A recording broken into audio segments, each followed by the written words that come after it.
Se trata de un raro manuscrito de la Biblia ortodoxa etíope, escrito a mano en el idioma sagrado de Etiopía, el Liturgical. Consta de 52 hojas y 102 páginas, cuidadosamente conservadas y escritas por los escribas que dedicaron sus vidas a esta obra. Durante casi 2000 años, un manuscrito permaneció dormido en las montañas de Etiopía, oculto al mundo, preservado en silencio. Estaba escrito en una lengua tan rara que menos personas podían leerlo que las que podían descifrar los jeroglíficos egipcios. Los jeroglíficos egipcios fueron los sistemas de escritura formales utilizados en el antiguo Egipto 5000 años después. Nunca estuvo destinado al público hasta ahora. En 2025, los eruditos finalmente lo tradujeron. Y lo que encontraron podría reescribir todo lo que creíamos saber sobre Jesús. 40 días de enseñanzas después de la resurrección. Secretos sobre la vida, la muerte y el alma humana que nunca se registraron en la Biblia. Ya saben, la Biblia, un solo volumen sin igual. Pero, ¿por qué se ocultó este conocimiento durante tanto tiempo? ¿Y qué revela sobre el cristianismo que nos enseñaron a creer? Esto no es solo historia. Es una historia de poder, preservación y un conocimiento que el mundo jamás debió ver. Y hoy, pero vamos a adentrarnos en la voz perdida de la resurrección. Permítanme ser precisos sobre de qué estamos hablando, porque la precisión es importante cuando el tema es tan significativo. El texto se llama Mashafa Kidan, que se traduce como el libro del pacto. Ha sido parte del canon escritural de la Iglesia Ortodoxa Etíope Teahedo desde que existe dicho canon. Nunca fue prohibido. Nunca fue declarado herético. Nunca estuvo oculto en una cueva ni guardado bajo llave. Estuvo a la vista de todos, en uso constante, leído en voz alta en iglesias y monasterios etíopes durante más de 1 milenio y medio. La razón por la que el resto del mundo lo desconocía es absurdamente simple. Estaba escrito en Ga, y casi nadie fuera del clero etíope sabía leer Ga. A pesar de su ambición, la erudición occidental dedicó siglos a centrarse casi exclusivamente en manuscritos griegos, latinos o hebreos. Si un texto no estaba escrito en uno de esos 3 idiomas, prácticamente no existía. El cristianismo etíope, a pesar de ser una de las tradiciones cristianas continuas más antiguas del planeta, era tratado, en el mejor de los casos, como una curiosidad y, en el peor, completamente ignorado. Los eruditos estudiaban la arquitectura etíope y olvidaban las escrituras etíopes. Admiraban las iglesias excavadas en la roca sólida y jamás se preguntaban qué se leía en su interior. El Mashafa Kidan contiene algo único en el mundo cristiano. Describe los 40 días entre la resurrección de Jesús y su ascensión. Un periodo que la Biblia occidental menciona, pero apenas explora. En los evangelios que la mayoría de los cristianos conocen, la resurrección se presenta casi como un final fugaz. Jesús resucita, se aparece a unas pocas personas, da unas cuantas instrucciones y asciende al cielo. La historia avanza rápidamente, como si los autores tuvieran prisa por llegar al desenlace, pero el texto etíope se detiene. Se detiene en esos 40 días como una cámara que se detiene en una escena crucial que otros cineastas eliminarían. Y lo que capta en ese plano prolongado es un Jesús que hace algo que la tradición occidental pasa por alto, casi por completo. No realiza milagros para demostrar que está vivo. No realiza apariciones públicas para convencer a los escépticos. Enseña en privado, de forma íntima y directa. Se sienta con sus seguidores más cercanos y les muestra cómo ver el mundo de manera diferente. No qué creer, sino cómo percibir. La distinción entre estas dos cosas es la grieta que divide en dos toda la historia del cristianismo.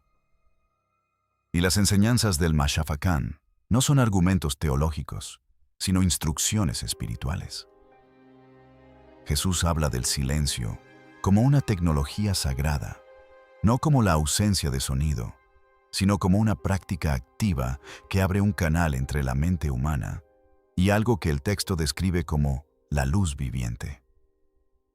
Describe la oración no como una lista de peticiones dirigidas al cielo, sino como una alineación geométrica del alma, un reposicionamiento de la conciencia que permite a la persona recibir lo que ya se le está dando. Habla de la percepción como el verdadero milagro, diciéndoles a sus seguidores que los ojos que la mayoría de la gente usa están cerrados por el miedo y que la verdadera visión proviene de corazones abiertos por el asombro. Un pasaje dice: «Pedís pruebas, pero yo os doy percepción. Buscáis señales, pero yo os doy quietud». Esa sola frase basta para replantear 15 siglos de debate teológico, pues sugiere que todo el aparato de la fe basada en la evidencia, las reliquias, los argumentos, la búsqueda desesperada de pruebas históricas de la resurrección, nunca fue lo importante. Lo importante era la transformación.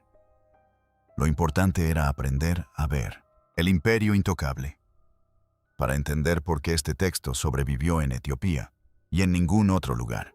Este es un raro manuscrito de la Biblia ortodoxa etíope, escrito a mano en la lengua sagrada de Etiopía. Es necesario afrontar un hecho que la educación occidental ha ocultado silenciosamente durante siglos. Etiopía no recibió el cristianismo de Roma ni lo heredó de Constantinopla. Etiopía era cristiana antes de que cualquiera de esos imperios adoptara oficialmente la fe. A principios del siglo IV, bajo el reinado del rey Aana del reino de Aksum, Etiopía declaró el cristianismo como religión oficial del Estado. Sí, esto ocurrió al menos 50 años antes de que el emperador romano Teodosio hiciera la misma declaración en el año 380 de Teodosio, medio siglo antes. Mientras Roma aún debatía si los cristianos debían ser arrojados a los leones o admitidos en la mesa, Etiopía ya había construido iglesias, ordenado obispos y comenzado a traducir textos sagrados al gaélico, una lengua más antigua que el latín. Y he aquí por qué esa cronología lo cambia todo. Cuando el Imperio Romano finalmente adoptó el cristianismo, hizo lo que siempre hacen los imperios: estandarizó, se centralizó. Se convocaron concilios donde hombres en posiciones de poder político se reunían en salas y votaban sobre qué libros eran de inspiración divina y cuáles eran peligrosos. El concilio de Nica, en el año 325 de Preseto, no fue una reunión puramente espiritual. Fue un proyecto imperial. El emperador necesitaba una fe unificada porque un imperio no puede funcionar cuando sus súbditos leen diferentes escrituras y llegan a conclusiones distintas sobre la naturaleza de Dios. La unidad requería control. El control requería un cañón. Y un cañón significa que alguien decide qué se queda y qué se arroja al fuego. Etiopía estaba fuera del alcance de esa maquinaria. Rodeada de montañas, desiertos y distancias que ningún burócrata romano estaba dispuesto a recorrer, la iglesia etíope se desarrolló en un aislamiento casi total. En las tierras altas de Etiopía, escondidas en las montañas de la provincia de Shawa, los monjes africanos viven sus tradiciones místicas y ancestrales. Nunca recibieron la orden de dejar de leer Enoch. Nunca recibieron el memorándum que declaraba apócrifo el libro de los jubileos. Nunca se sentaron en una sala de consejo para ver cómo obispos con motivaciones políticas votaban para eliminar libros enteros. Así que conservaron todo. Cada texto, cada evangelio, cada visión apocalíptica que los primeros creyentes habían compartido entre sí. Mientras Roma adaptaba el cristianismo a las exigencias de un imperio, los monjes etíopes copiaban cada palabra a mano a la luz de las velas, transportando manuscritos a cuestas por las laderas de los acantilados y construyendo un canon bíblico de 81 libros que preservaron voces que el resto del mundo no volvería a escuchar durante más de 1000 años. Abaima, el corazón oculto del cristianismo. En las tierras altas de Etiopía se encuentra un monasterio llamado Abaima, enclavado en una montaña donde el aire es enrarecido y el silencio inmenso. En su interior, conservados en condiciones prácticamente inalteradas durante 15 siglos, se encuentran 2 evangelios ilustrados conocidos como los Evangelios de Garma. En 2010, la datación por radiocarbono confirmó lo que los monjes etíopes llevaban afirmando durante generaciones. Estos manuscritos fueron creados entre los años 390 y 570 d.C. Esto los convierte en algunos de los manuscritos cristianos ilustrados más antiguos que se conservan en todo el mundo. Son más antiguos que el libro de Kells, más antiguos que los evangelios de Lindisfarne, más antiguos que prácticamente cualquier Biblia decorada que el cristianismo europeo haya producido. No se trata de simples intentos primitivos de encuadernación, sino de extraordinarias obras de arte. Las páginas están hechas de piel de cabra, preparada y teñida con pigmentos naturales que han conservado su viveza durante más de 1500 años. Las ilustraciones representan escenas de los evangelios con un estilo singularmente etíope, ajeno a las tradiciones artísticas bizantinas o romanas.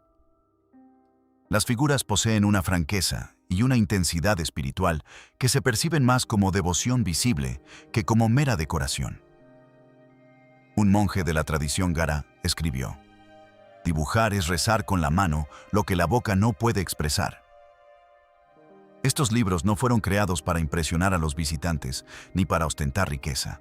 Fueron creados como actos de culto. Cada página una meditación, cada ilustración una oración. La importancia de los evangelios de Germa trasciende con creces su antigüedad. Son prueba de algo que la historiografía occidental ha minimizado sistemáticamente.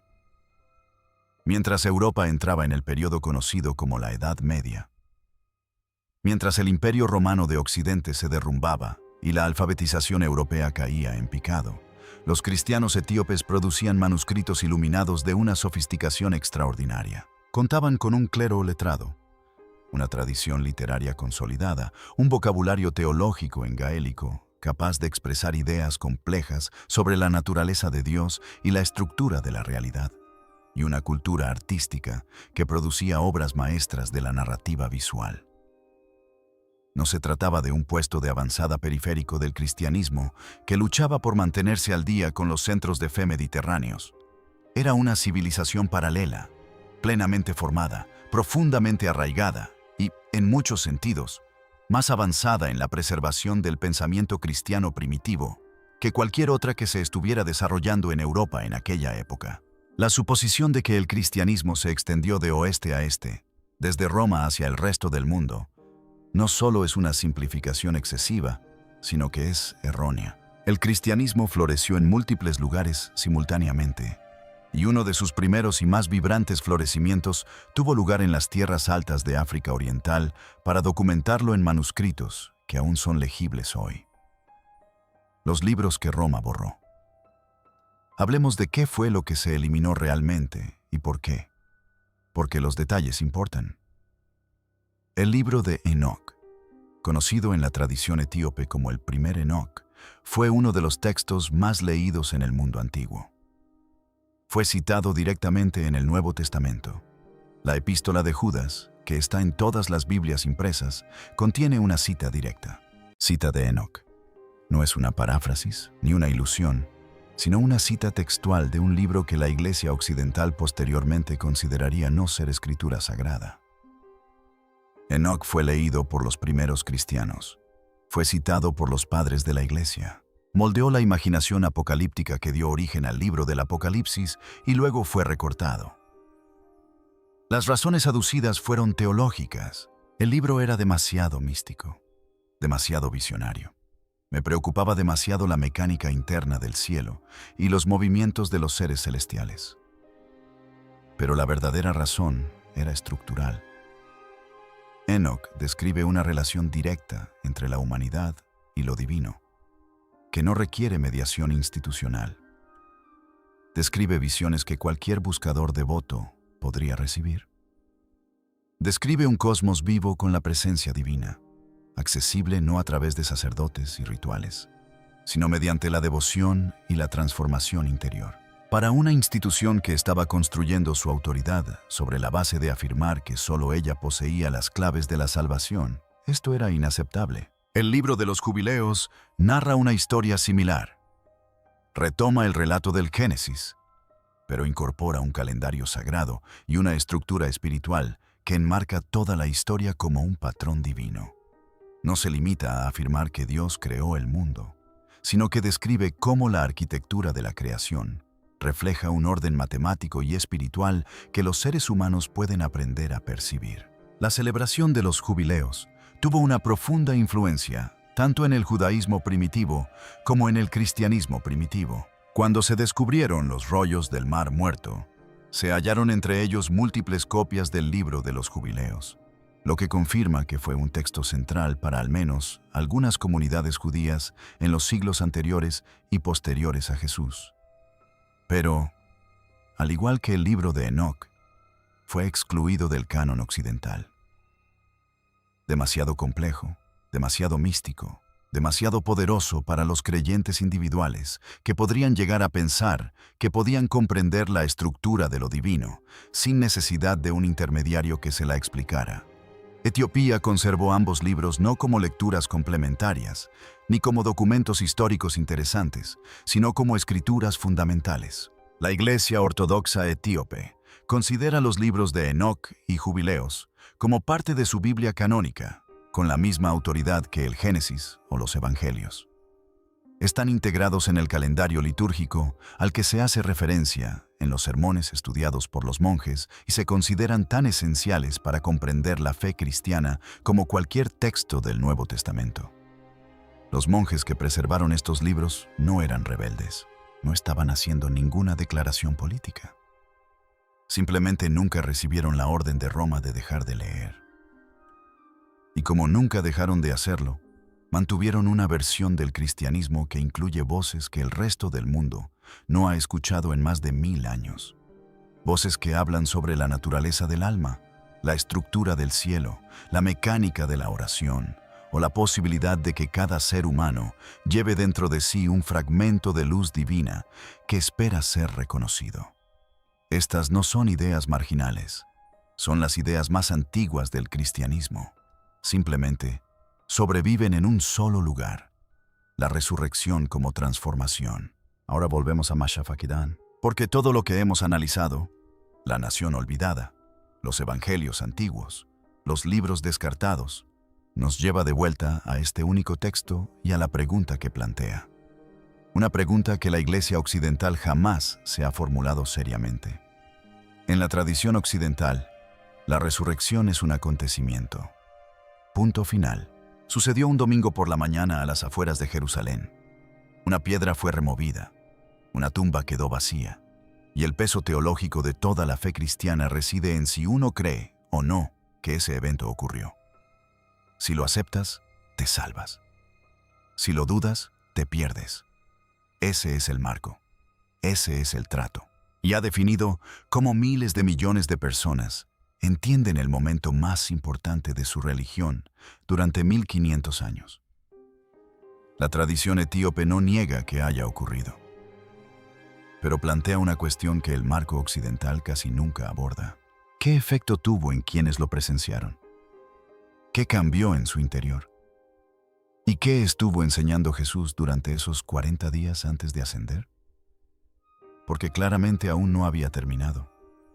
El Mashafakidán describe la resurrección no como un final, sino como una apertura. El milagro no fue la lección, sino la puerta. Lo que Jesús enseñó tras esa puerta fue una completa reestructuración de la percepción humana. Les dijo a sus seguidores que la mayoría de las personas se mueven por el mundo a ciegas, no físicamente, sino cegadas por la costumbre, el miedo y la pesada capa de suposiciones sobre lo que es real. La resurrección fue una demolición de esas suposiciones. Si la muerte misma puede revertirse, entonces cualquier otro límite que hayas aceptado también es negociable. El texto describe prácticas específicas, el silencio como una disciplina que abre un canal interior, el ayuno como un adelgazamiento de la barrera entre el cuerpo físico y lo que el texto llama el cuerpo de luz, la oración como alineación, no como petición. Y una sola frase lo resume todo en una imagen. Quienes siguen al sol pero nunca ven su luz aún no han resucitado. Puedes pasar toda tu vida rodeado de lo sagrado y jamás percibirlo. La resurrección, en esta tradición, es el momento en que se disipa la ceguera. No creer que la luz existe, sino verla realmente. No es una transacción, una transformación, no es algo que ocurrió una vez en una tumba, sino algo que espera ocurrir dentro de cada ser humano. El Evangelio en su estado puro. Lo que realmente vemos es una bifurcación en el camino que se produjo hace casi 2000 años. El cristianismo surgió de una sola semilla plantada en la misma tierra, portadora del mismo código genético. Sin embargo, se desarrolló en dos direcciones muy distintas, moldeadas por dos entornos muy diferentes. En Roma, el cristianismo creció bajo el peso del imperio. Fue adoptado por un sistema político que necesitaba unidad, jerarquía y control. Las preguntas que Roma planteaba a la fe eran de índole administrativa. ¿Cómo unificar la creencia bajo una autoridad central? ¿Cómo garantizamos que todas las iglesias de todas las provincias enseñen la misma doctrina? ¿Cómo evitamos la fragmentación? Son preguntas legítimas para un imperio, pero no son preguntas espirituales. Y las respuestas que dieron fueron respuestas administrativas. Credos, concilios, canon, ortodoxia impuesta desde arriba, un conjunto estandarizado de libros aprobados y una forma aprobada de leerlos. En Etiopía, el cristianismo creció aislado en monasterios de montaña a los que solo se podía acceder escalando acantilados con cuerdas. Las preguntas que se planteaban en Etiopía eran completamente diferentes. ¿Cómo podemos encontrarnos directamente con lo sagrado? ¿Cómo podemos cultivar una vida interior sensible a la presencia de Dios? ¿Cómo podemos preservar cada voz, cada visión, cada texto que conlleva el peso de la revelación, sin pretender juzgar qué revelaciones son convenientes y cuáles no? Las respuestas que dio Etiopía también fueron diferentes. No credos, sino prácticas. No autoridad centralizada, sino devoción distribuida. No un canon selecto, sino una biblioteca completa. Ayuno, silencio, oraciones al amanecer, cánticos que resuenan por los valles de las montañas al alba, liturgias que duran horas y se realizan no para una audiencia, sino solo para Dios. Un sacerdote etíope dijo una vez algo que resume toda la diferencia en una sola frase. La iglesia no está hecha de piedra, está hecha de aliento, fuego y agua, como la creación misma. Esto no es una metáfora. Es la descripción de una teología vivida, una fe que se experimenta en el cuerpo, en los ritmos de la vida cotidiana, en la sensación física del ayuno y en la resonancia audible de la música sacra. El cristianismo occidental se organizó. El cristianismo etíope se encarnó. Ninguno de los dos caminos es erróneo, pero solo uno preservó el archivo completo. Y ahora que el archivo se está traduciendo y estudiando, el mundo descubre que la versión de la historia que se le dio no es la historia completa, es la versión editada. La versión que sobrevivió al proceso editorial del imperio.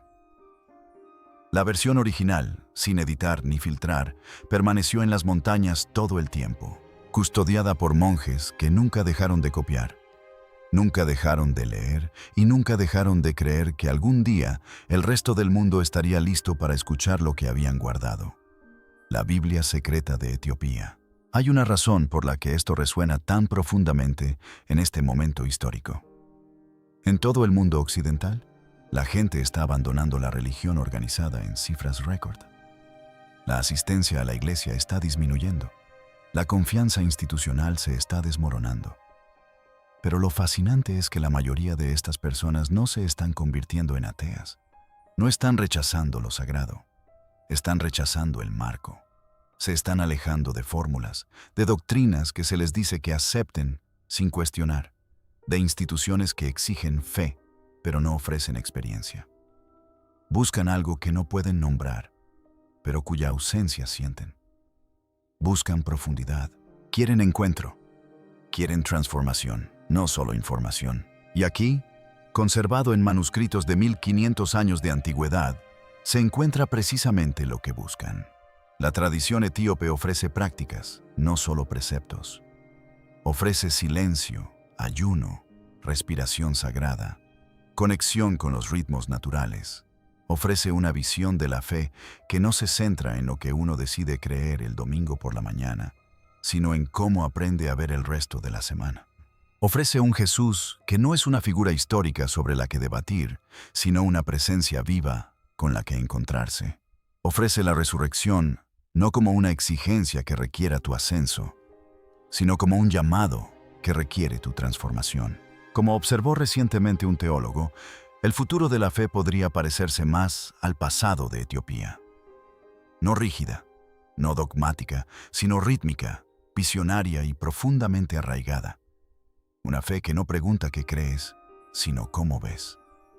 Para millones de personas que han abandonado la fe pero no la búsqueda, esa pregunta lo es todo. Y la respuesta ha permanecido en un monasterio de montaña, escrita en un idioma casi incomprensible, esperando a que el resto del mundo la comprendiera. Durante casi 2000 años, una voz se conservó en las montañas de Etiopía. Una voz que el resto del mundo no pudo oír. 40 días de enseñanzas de Jesús tras la resurrección, ocultas a plena vista y en un idioma casi ininteligible. ¿Y si la resurrección nunca estuvo destinada a ser un milagro presenciado, sino un proceso vivido? ¿Y qué significaría que la tradición cristiana más antigua de la tierra hubiera mantenido vivo el mensaje original durante todo este tiempo? Hoy, desvelamos el texto que el mundo nunca leyó y las preguntas que nos exige afrontar.